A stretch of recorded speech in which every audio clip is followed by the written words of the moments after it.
Sabe, às vezes, a história de um esporte global não é escrita nos grandes palcos, sobre os holofotes. Ela é reescrita bem longe, em um lugar que ninguém estava esperando. Essa é a história de um atleta improvável que não só venceu, ele arquitetou o futuro e mudou as marés do surf mundial para sempre. E para a gente ter uma ideia do tamanho desse impacto, nada melhor que as palavras de um campeão dos dias de hoje, né? Essa fala do Gabriel Medina não é só um elogio, é o reconhecimento de uma dívida histórica. É ele dizendo com todas as letras que o caminho que a geração dele seguiu foi aberto por um pioneiro. Então vamos fazer uma viagem no tempo. Volta comigo para uma época em que ver a bandeira do Brasil no circuito mundial de surf era uma coisa, nossa, quase exótica. Um tempo em que a vitória parecia uma miragem lá no horizonte. A real é que o contraste era brutal. De um lado você tinha o clube do Bolinha, Austrália, Estados Unidos, Havaí, os caras dominavam tudo. A indústria, a cultura, os títulos, era uma hegemonia total. E do outro lado, o Brasil. O azarão completo, sabe? Longe dos holofotes e com a prateleira de títulos mundiais vazia. O desafio era gigantesco. E aqui que a história ganha um contorno totalmente cinematográfico. Porque o arquiteto dessa tempestade toda, ele não cresceu sentindo a maresia. Fábio Gouveia nasceu em Bananeiras, no interior da Paraíba, longe do mar. A jornada dele não começou nas ondas, mas sim em busca delas. E essa busca, essa jornada, levou ele para um momento, aquele exato momento em que o azarão vira o jogo. Um ponto de virada que, olha, abalou as estruturas do esporte.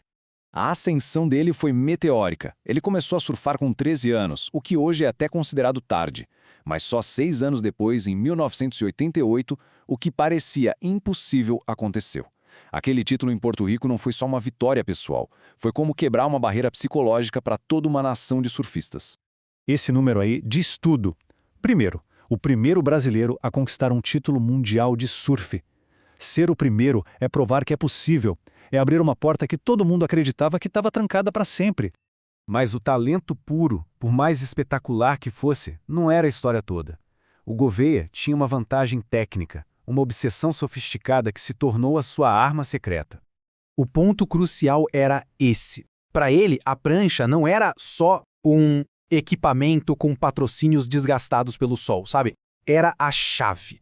Essa filosofia revela uma mentalidade de engenheiro, de artesão, que buscava a sintonia perfeita entre o atleta, o equipamento e a força da onda. O processo dele era único. Ele não era um atleta que só recebia a prancha pronta. Ele era parte da criação. Tenta imaginar a cena.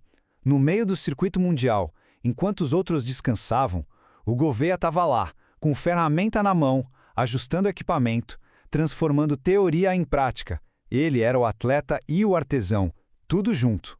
Um exemplo concreto dessa genialidade técnica era a obsessão dele com o rocker. É uma simples curvatura na prancha, mas que ele entendeu como ninguém na época. Ao modificar essa linha sutil, ele destravava a velocidade, controle, a prancha encaixava perfeitamente na parede da onda. Era essa atenção aos detalhes, invisível para a maioria, que dava a ele uma vantagem decisiva ali, sob a luz dura do meio-dia de uma competição.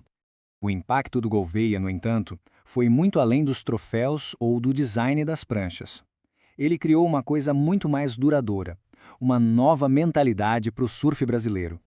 E esse detalhe adiciona uma camada quase mítica à história. O apelido Fabulous Fábio não veio dos fãs brasileiros, veio dos maiores rivais, os australianos. Eles o respeitavam não apenas pelas vitórias, mas pela beleza, pela fluidez de como ele surfava. Era arte em movimento. O legado dele, então, se constrói em 3 pilares. Primeiro, o pioneiro, o cara que abriu a porta. Depois, a lenda, imortalizada naquele documentário Fábio Fabuloso. E, finalmente, o shaper, o mestre que transformou todo o conhecimento em uma nova carreira e continua inovando até hoje. E é aqui que a gente chega ao ponto central. As vitórias dele não foram o capítulo final. Foram, na verdade, a fundação, o alicerce de uma dinastia que estava por vir. Medina, Adriano de Souza, Ítalo Ferreira, Felipe Toledo, todos campeões mundiais. A conexão é direta, é inegável. O pioneirismo do Gouveia foi o que deu origem à geração que dominou o surf mundial, a famosa Brazilian Storm. Ele não só mostrou o caminho, ele ajudou a pavimentar. No fim das contas, a contribuição dele é de uma clareza absurda, quase texturizada. Ele não apenas surfou a onda, Com seu conhecimento técnico e sua coragem, ele foi o arquiteto que construiu essa onda para a próxima geração chegar ao topo do mundo. E a gente termina com essa reflexão. Muitos atletas alcançam a grandeza, mudam a história com suas conquistas. Mas é um grupo muito mais raro aquele que, além de vencer, consegue se tornar um arquiteto, desenhando